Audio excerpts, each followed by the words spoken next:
इस वीडियो में दी गई जानकारी सामग्री गणना की प्रामाणिकता या विश्वसनीयता की गारंटी नहीं है।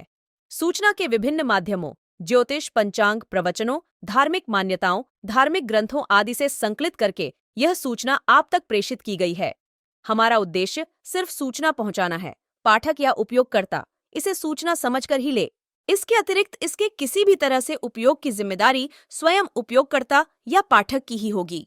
नमस्कार दोस्तों, जय श्री राम। स्वागत है आपका हमारे YouTube चैनल सांसारिक जानकारी पर। हम आपको यहाँ पंडित प्रदीप जी मिश्रा के बताए हुए उपाय जो वह अपनी कथा में बताते हैं उनकी जानकारी देते हैं, ताकि आपको एक ही जगह पे सारे उपाय मिल जाए और अगर कुछ छूट जाए तो वह आपको हमारे चैनल के माध्यम से वह जानकारी मिल सके। हमारे चैनल पे वास्तु से संबंधित जानकारी भी दी जाती है। उपाय आप अपनी मर्जी से करेंगे, चैनल की कोई जिम्मेदारी नहीं होगी।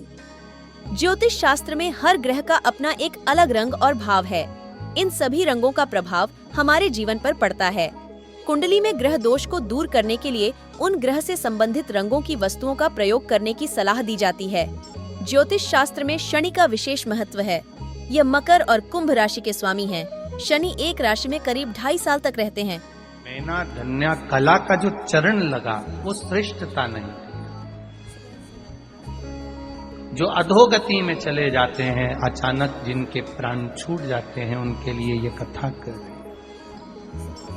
पितरों की 3 बेटियां, तीनों से गलती हो गई। आप शिव मंदिर में जाएं, कोई गलती ना हो, जल चढ़ाएं, मना नहीं, छींटा ना लगे, धीरे धीरे चढ़ाएं। और एक बात अच्छे से ध्यान में रखिएगा, शिव मंदिर से जब भी वापिस आए, जल चढ़ाकर अपना फर्ज पूरा अदा कर। फर्ज से मतलब जब शिव मंदिर से वापिस आए, जो पत्ती, बेलपत्री, फूल शिवजी पे चढ़े थे वो नीचे शिवलिंग पे से नीचे गिर गए हो। एक शिवलिंग रखा है लाना, मिट्टी वाला।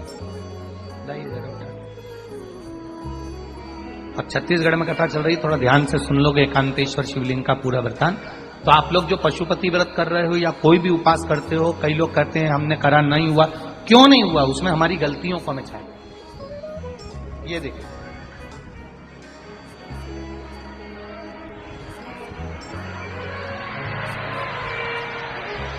अब जैसे ये शिवलिंग रखा है, आपने जल चढ़ाया। अब जल आप यहां से चढ़ा रहे हो तो धीरे धीरे धीरे धीरे चढ़ाएं, जिससे छींटे बाहर ना, यहां तक छींटे रहे ना, जलाधारी तक चलेगा, बाहर ना गिरे। और एक बात का स्मरण रहे, यदि बेलपत्री, फूल, पत्ती जल चढ़ाने के बाद ये सब अगर नीचे गिर जाए, जलाधारी पर गिर गया या नीचे उतर गया, तुम्हारा पूरा जल चढ़ जाए, तुम्हारे पास में चंदन नहीं है, अबीर नहीं है, गुलाल नहीं है, कुछ भी नहीं हो, तो भी अपने हाथ की 3 उंगलियों से रेखा 3 खींचकर और फिर जो माला आदिकादिक भगवान की रखी थी उसी से भगवान का वापिस पूरा श्रृंगार कर फिर वापिस आइए। भगवान को पूर्ण श्रृंगार,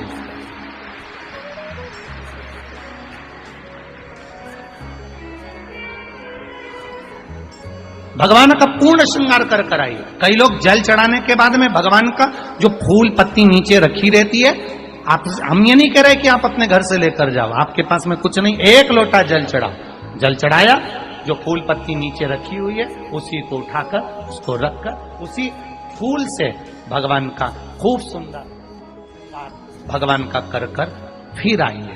क्यों? शिव का जब हम श्रृंगार कर आते हैं, माता पार्वती जी ने देव अधिदेव महादेव का श्रृंगार किया है, आप लोगों के स्मरण में होगा। राम जी ने माता जानकी का श्रृंगार किया है। रामचरित सुनिए कथा, रामायण सुनिए आप लोगों ने, रामायण सुनी होगी तो उसमें माता बैठी हैं शिला के ऊपर और भगवान राम उनका श्रृंगार कर रहे हैं। एक कौवा आता है, वो चोंच मार कर जाता है, ये सारा वृत्तांत आप लोगों ने श्रवण किया है। तो राम जी माता सीता का श्रृंगार करते हैं, भगवान कृष्ण राधा जी का श्रृंगार करते हैं। केवल एक देव अधिदेव महादेव की कथा ऐसी है जिसमें पार्वती जी शिव जी का श्रृंगार करती हैं। शिव का श्रृंगार किस लिए, क्यों? कहा जल चढ़ाने के बाद वहीं पर पड़ी हुई पत्ती से, फूल से, जो चढ़े हुए फूल हैं, चढ़ी हुई पत्ती है, चढ़ा हुआ निर्माल्य है, जो भी शिव जी का है, उसी को धोकर वापिस भगवान का श्रृंगार कर आना चाहिए। किस लिए कि हे भोलेनाथ, जब मैं इस संसार सागर से जाऊं, अखंड सुहाग लेकर पूरी श्रृंगार कर इस धाम से जाऊं। ऐसी कृपा जो पढ़ाओ, जो पढ़ाओ। चंदन नहीं है, हाथ से चंदन का स्मरण होना चाहिए।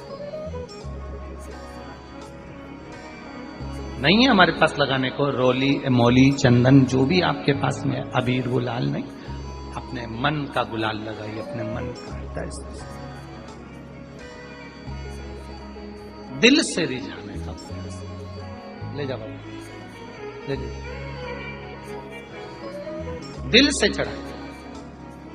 और जब भाव से, दिल से आप आनंद के साथ देवाधिदेव महादेव का आप पूजन करो, उसमें गलती ना हो, गलती ना हो। देखिए, पितरों की 3 बेटियों को श्राप लग गया। श्राप क्या लगा? तुम्हें पृथ्वी पर जाना पड़ेगा, मृत्यु लोक में जाना पड़ेगा, और तुम्हें मृत्यु लोक में जन्म लेना पड़ेगा। मृत्यु लोक में जाना पड़ेगा और तुम्हें जन्म लेना पड़ेगा। अब दुख आ गया। पितरों की बेटियां, इन्होंने पूछा हमारा भी कल्याण हो और पितृलोक में जितने पितर आए उनका भी कल्याण हो। जो अधोगति में, जैसे हमारी गति बिगड़ी है, हम अभी युवान अवस्था में हैं, आपको चोट लगी, आपने हमको श्राप दिया, मान लो कोई अधोगति में प्राण छोड़कर चला जाता है, उसका उद्धार कैसे हो? सनकादि ऋषि से पूछ रही, आप कृपा करो, आप दया। व्रत का जो नियम है वो एक ही नियम है जो शिव महापुराण के अंतर्गत है। सुबह पूजा की थाली लगाई है। 5 व्रतों का विधान है, छठा व्रत का विधान नहीं। कितने व्रत? 5। सुबह पूजन की थाली लगाई है। पूजा की थाली, अभिषेक का सामान सब लेकर आप मंदिर में जाइए। शिव मंदिर में जाकर बाबा का जल अभिषेक पूजन करिए, जिस हिसाब से आप करते आए हो। पूजन की थाली में सामान उतना रखना जो शाम को भी आपके साथ चला जाए, अलग से नहीं रखना पड़े। अलग से केवल शाम को दिए रखो, जल रख लो थोड़ा सा, और बाकी का जो मिष्ठान आप तैयार करोगे बस वो, बाकी का चंदन, नबीर, गुलाल, ये सब सुबह की थाली का रखिए। थोड़ा फल जो भी रखो। सुबह पूजन करो, बाबा का निवेदन करो, घर आ जाओ, थाली को ढक कर रख दीजिए। शाम को जब जाओ, कोई प्रसाद उतना ही बनाओ जितना भगवान के लिए बना रही हो। ये नहीं कि खीर ज्यादा बना ली तो आधी हम यहां ले जाएं और आधी घर के लिए छोड़ दें, नहीं, उतना ही बनाओ जितना भगवान के लिए जाएगा, जिसमें से 3 हिस्से हों। एक पात्र में भरकर ले जाओ, दोने ले जाओ, कटोरी ले जाओ, प्लेट ले जाओ, जो तुम्हारी मर्जी पड़े, कागज ले जाओ, जो तुम्हारा मन पड़े वो ले जाओ। 6 दिए लेकर जाओ, बाबा के मंदिर में जाकर पूजन अर्चना करो। शाम को अभिषेक नहीं करना है, केवल छींटा देना है। थोड़ा सा जल जो बचा हुआ है उसमें से थोड़ा थोड़ा छींटा देकर, जल का थोड़ा सा छींटा देकर पूजन आदि कर कर, जैसी पूजन सुबह करी वैसे ही भाव से पूजन करो। 5 दिए थाली में से नीचे रख दो, छठवा दिया भी नीचे उतार दो थाली में से। 5 दिए लगाना जब प्रसाद के 3 हिस्से पूरे कर दो, प्रसाद के 3 हिस्से रख दो नीचे, फिर दिए लगा दो 5। एक दिया उठाकर जिसको जलाया नहीं है वापिस अपनी थाली में रख दो। 5 दिए प्रज्वलित कर कर बाबा को निवेदन कर दो, बाबा आज मेरा पहला पशुपति व्रत है, इसको स्वीकार करना। दिल से बाबा इस कार्य के लिए मैंने करा है, इसको स्वीकार कर लेना। बहुत सुना बाबा पशुपति व्रत में कर रही हूं, मैं भी पूर्व में ना जाने कितनी योनियां ली होंगी, कौन सा मैंने बेकार कर्म करा होगा जो आज मुझे दुख भोगना पड़ रहा। इस दुख को आप मिटा सकते हो, क्योंकि आपका नाम पशुपति नाथ है। आप इसको मिटाइए, विनय करो, बाबा से विनती करो। एक दिया, एक प्रसाद का हिस्सा थाली में लेकर आ जाओ, बाबा को निवेदन कर कर, बाकी का वहां छोड़कर एक दिया, एक प्रसाद का हिस्सा लेकर आ जाए। एक दिया, एक प्रसाद का हिस्सा लाए, घर के अंदर प्रवेश करते समय सीधे हाथ की ओर बैठकर, अपने घर की ओर मुख कर सीधे हाथ की ओर उस दिए को घर के बाहर प्रज्वलित कर दो। भगवान से विनती करो, भोलेनाथ आप मेरे घर में प्रवेश कर कर मेरा कार्य सिद्ध करें। बाबा को निवेदन कर कर अंदर जाइए। भोजन करने से पहले जो मीठा है, एक हिस्सा प्रसाद का है, उसको खा लीजिए। उस हिस्से में से किसी को नहीं देना, चाहे घर में बच्चे हों चाहे बड़े हों। उस प्रसाद का हिस्सा केवल तुमको खाना। पहले प्रसाद खाइए, उसके बाद में फिर भोजन करिए। एक समय फलाहार कर सकते हो, दूसरे समय भोजन कर सकते हो। इसमें जरूरी नहीं कि आपको मीठा ही खाना है। शाम का जो प्रसाद बनेगा वो मीठे का ही भोग लगेगा। सुबेरे आप आराम से नमकीन का भी फलाहार कर सकते हो, मीठे का भी फलाहार कर सकते हो। फलाहार के लिए कोई मना नहीं है, फलाहार आप कैसा भी कर सकते हो। पर भोजन जब करोगे, अन्न जब खाओगे, जब पहले भगवान का प्रसाद खा लो। 4 पशुपति व्रत पूर्ण हो। बीच में अगर कहीं रजस्वला धर्म आ गया, आपको पूजन नहीं करना है, घर में कोई सूतक सावड़ आ गया, या कोई व्रत फंस गया, एकादशी आ गई, या कोई व्रत आ गया, तीज आ गई, चतुर्थी आ गई, जिसका आप व्रत करते हुए आए हो, तो पशुपति व्रत उस दिन मत करो, फिर अगले सोमवार कर लेना।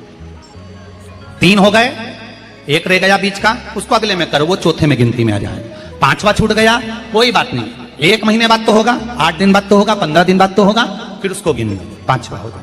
महाराज ऐसे 5वां व्रत जब आए, 5वें व्रत के दिन शाम को जब पूजन करने जाओ, एक श्रीफल, कुछ रुपए, 11 रुपए आदि जो भी है, नारियल पर रखकर बाबा को विनय कर कर, बाबा आज मेरा पशुपति व्रत पूर्ण हो रहा है, आपकी कृपा हो, मेरी झोली भरना बाबा, विनती करो। और वो श्रीफल रुपया रखकर 5 दिए लगाकर, 1 दिया वापिस लेकर, एक हिस्सा प्रसाद का लाकर देहली पर अपने वही दिया लगाकर अंदर प्रवेश कर कर भोजन ग्रहण करो। बाबा को निवेदन कर लो। पशुपति व्रत का कोई उद्यापन नहीं है, पशुपति व्रत का एक ही उद्यापन है, जो श्रीफल और 11 रुपए आपने मंदिर में रखे हैं, वो उद्यापन के भाव से रखे हैं, भगवान को नमन कर कर रखे हैं।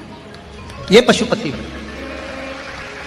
अब दुनिया के लोग इसको पशुपति व्रत को कहीं इतनी बत्ती लगा दो, तो इतनी बत्ती का दिया लगाओ, तो ऐसा करो, तो गलत। उसका नियम जो है वो एक ही, उस नियम के अलावा कोई।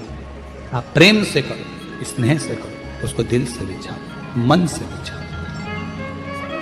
शंभो शरणे पड़ी, मांगो घड़ी रे घड़ी, दुख काटो दया करी निदर्शन। आप दिल से उसका स्मरण, ये पशुपति व्रत है। एक व्रत करने के बाद अगला जब व्रत करो तो थोड़ा रुक कर करना, एक साथ लगे लगाए व्रत ना करिएगा, थोड़ा रुक कर करिए। इंतजार करो 3 महीने का कि बाबा मेरी ऊपर कृपा जरूर करेगा। दिल से करा है तो वो दिल से देगा, झोली भर कर देगा, ये निश्चित है। उसका व्रत फल देता है। करना जरूरी नहीं है कि व्रत माताएं करेंगी, पुरुष कर सकता है, बच्चे कर सकते हैं, बूढ़े कर सकते हैं, बड़े कर सकते हैं, बेटा बेटी कर सकते हैं, नवयुवक बच्चे कर सकते हैं, पर दिल से करो उस पशुपति व्रत। कोई आपका दूसरा व्रत फंस गया है तो पशुपति व्रत को छोड़ दो। उस दिन आपका जो व्रत है, एकादशी हो, चतुर्थी हो, तीज हो, छठ हो, उसको कर लो। नवरात्रे फंस गए, नवरात्रे कर लो, उसके बाद कर लेना पशुपति। जितने व्रत रहना है उस व्रत को बाद में। महाराज शिव कृपा, व्रत एक ही मंदिर में करना। जिस मंदिर में पहला व्रत करा है उसी मंदिर में 5 व्रत करना। ये नहीं कि हम मायके में 2 व्रत करके आ गए और तीसरा व्रत हमने ससुराल में कर लिया। 2 व्रत करके मायके से आ गई हो तो 3 व्रत भी मायके जाके ही करना। अगली बार ऐसे जाना कि सोमवार बीच में फंस जाए और तुम 1 व्रत करके आ जाओ। मायके में अगर व्रत कर रही हो तो अपनी पूजन का सामान अपने ही रुपए का होना चाहिए, मायके के पैसे का नहीं चाहिए। कुंवारी होती और तुम मायके के सामान से पूजन करती, अगर कुंवारी होती तो तुम्हारा वो पूजन लगता। पर विवाह होने के बाद, गोत्र बदलने के बाद आप अपना पूजन का धन अपना खर्च करें। हम तो यहां तक कहते हैं, मंदिर में भी अगर लोटा भरा हुआ रखा है, मंदिर में बाल्टी भरी रखी है, आप पहले अपना कुछ रुपया दान पेटी में डालकर फिर आप उस लोटे का प्रयोग करें। पीपल के पेड़ के नीचे पूजन करने गए, आंवले के पेड़ के नीचे पूजन करने गए, बड़ के पेड़ के नीचे पूजन करने गए, किसी की लगी लगाई थाली मिल गई, सामान मिल गया, उसके सामान में से आप मत चढ़ाइए। आपके पास जो सामग्री है आप उससे पूजन करें। अपने पड़ोसी से 1 रुपया भी मांगकर भगवान को मत दीजिए। जिस भगवान को देते हो उस भगवान को बुरा लगता है कि मेरे सामने खड़ी होकर हाथ पड़ोसी के आगे फैला रही है, तुम मुझसे मांग, मैं तुझे झोली भर कर दूं। पत्र प्राप्त हुआ। बहुत सुंदर प्रश्न है आपका। गुरुजी, पशुपति व्रत में जो 6 दिए लगाए जाते हैं उसमें बत्ती गोल लगाना चाहिए कि लंबी लगाना चाहिए? प्रश्न बहुत अच्छा है, एक बार जोरदार ताली बजाओ भगवती साहू के लिए। बहुत अच्छा प्रश्न। हमने पहले भी कथा में कहा कि शंकर भगवान के मंदिर में पार्वती भी है, शिव भी है, दोनों विराजमान है।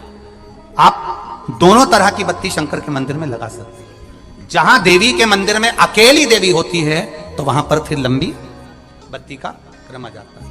पितरों की पूजन हो रही होती है, लंबी बत्ती का क्रम आ जाता है। पर जहां पर देवादिदेव महादेव भी हैं, पार्वती भी है, वहां आप गोल भी बत्ती समर्पित कर सकते हो और लंबी भी बत्ती लगा सकते हो, उसमें कहीं दोष नहीं आएगा। फिर आपने वर्णन करा 5वां व्रत पूर्ण होने पर 108 पुष्प या चावल बेलपत्र चढ़ाते हैं।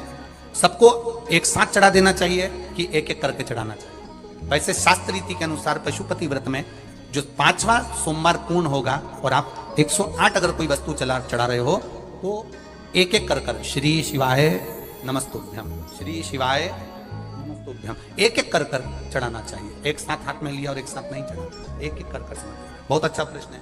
एक प्रश्न जो आपने किया था उसका उत्तर इस कथा में चल रहा है, नंदी वाला। जो प्रश्न आपने तीसरा करा है उसका उत्तर इस कथा में चल रहा है। कि आप कहते हो कि मंदिर से जाते समय नंदी के कानों में कहकर चले जाओ। बैठिए बैठिए बैठिए। बहुत सुंदर प्रश्न है आपके, बहुत भाव से और आनंद से आपने करा और जनमानस के कल्याण के प्रश्न है। ये केवल आपके लिए नहीं है, ये सबके लिए इतने जोरदार प्रश्न है। जो गलती भी करते होंगे तो उसको सुधार सकते। आपने कहा कि नंदी के कानों में कहना चाहिए। लोग हंसते हैं, कहते हैं बताओ वो नंदी के कानों में भगवान को कहना चाहिए। वैसे तो हम आपको एक बात बताते हैं कि दुनिया के लोग किसी दूसरे धर्म की कभी हंसी नहीं उड़ाते। दुनिया के लोगों को दूसरे का धर्म अच्छा लगता है। दुनिया के लोग सबसे ज्यादा हंसी उड़ाते हैं तो हमारे सनातन धर्म की ही उड़ाते हैं और उसे खुद उड़ाते हैं। दूसरा उड़ाने वाला नहीं होता। दूर के ढोल हमें समझ में आते हैं, उसका धर्म हमें समझ में आ गया, उनका क्या है, ऐसा है, आओ कुछ नहीं, उनके धर्म में ऐसा है। कितना आनंद हमें दूसरे के धर्म में लग रहा है और हमारा सनातन धर्म हमको बुरा लगता है। हमारे सनातन धर्म हमें बुरा लगने लगा। अरे भाई, लोग कहते हैं कि नंदी के कान में कहते हो, ये कोई हमारे पुराणों में या शास्त्रों में लिखा है? भगवती बहन साहू, आपको धन्यवाद देना चाहूंगा और एक बात कहना चाहूंगा। जितनी भी शिव महापुराण के अंतर्गत चाहे उपाय जो बताए जाते हैं कि बेलपत्री ऐसे चढ़ाना, काली मिर्च ऐसे चढ़ाना, चावल ऐसे चढ़ाना, धतूरा का क्या महत्व है, शमी के पत्ते का क्या महत्व है, बेलपत्री के पत्ते का क्या महत्व है, ये जितनी भी बातें बताई जाती हैं ये सब पुराण के अंतर्गत से बताई जाती है। अब दुनिया के लोग इसको चाहे टोटका कह दें, चाहे दुनिया के लोग इसे टोना कह दें, पर पुराण से हटकर कुछ नहीं। और आप लोगों को अगर बोला है कि नंदी के कान में कहकर भगवान शंकर के मन में बात पहुंचे, तो ये क्यों कहा, तो ये भी हमारी शिव महापुराण में लिखा है, जलंधर के चरित्र में। कोई आपसे कहे कि नंदी के कान में बोलने से क्या होता है, ये जलंधर का चरित्र कह रहा है। मां पार्वती जी का हस्त कमल पकड़कर जलंधर लेकर जाने लगा। वृंदा का पति लेकर जा रहा।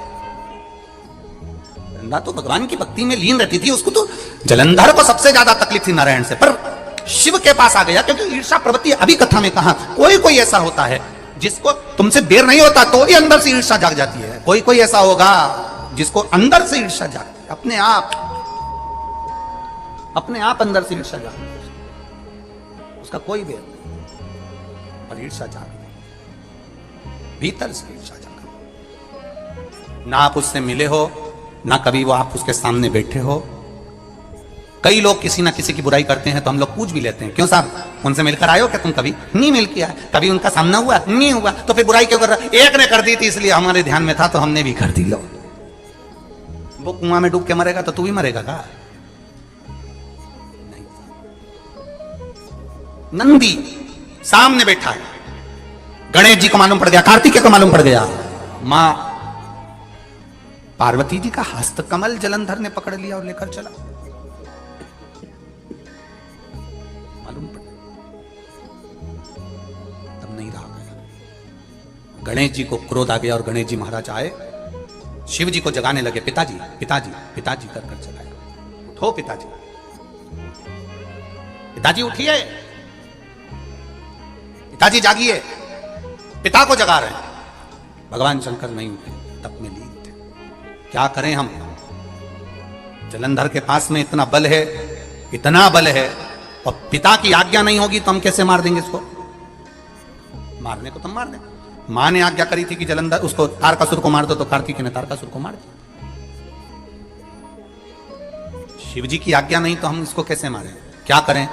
सब कुछ गणेश जी ने देख लिया, शंकर जी के ऊपर बहुत बहुत बहुत बहुत प्रार्थना कर कर देख ली, पर शंकर जी नहीं जागे। तब आखिरी में विनायक ने, गणेश ने, जितने लोग आस्था चैनल पर कथा सुन रहे हैं, जितने लोग फेसबुक यूट्यूब पर कथा सुन रहे हैं, इस बात को याद रखना कि नंदी के कान में कहने से क्या होता है वो ये इस कथा से सीख लेना। आखिरी में गणेश जी को लगा किसको कहूं, शंकर जी भी तप में हैं, नंदी भी तप में हैं, मैं किसको कहूं?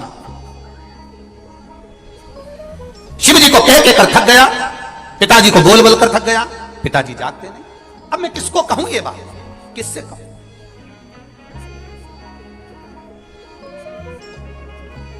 विनायक गए सीधे अब नंदी के पास में। नंदी भी तप में लीन थे, शंकर जी की ओर मुख था, शंकर जी की ओर मुख था।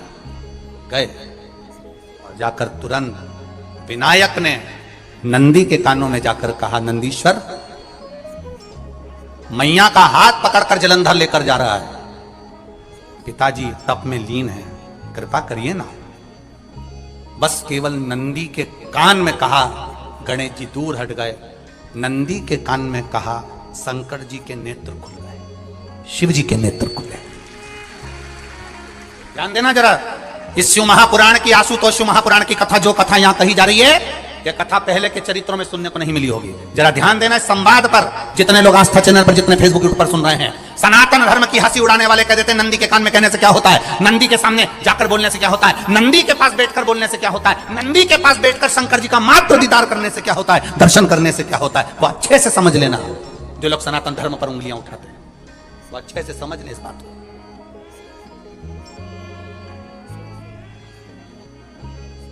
क्या होता है? नंदी तप में लीन, शिवजी तप में लीन, शिव नहीं उठ रहे। विनायक ने नंदी के कानों में जाकर कह दिया, नंदी के कान में जाकर कहा, नंदी के नेत्र नहीं खुले। नेत्र किसके खुले? जम के बोलो, महादेव के खुले, शिव जी के खुले। ये मन का। तो दोस्तों, यहाँ पे हमारी वीडियो समाप्त हुई। उम्मीद करती हूँ हमारी ये जानकारी आपको जरूर पसंद आई होगी। हमारी वीडियो को लाइक जरूर करें और हमारे चैनल को सब्सक्राइब और शेयर करना ना भूले। जय श्री राम,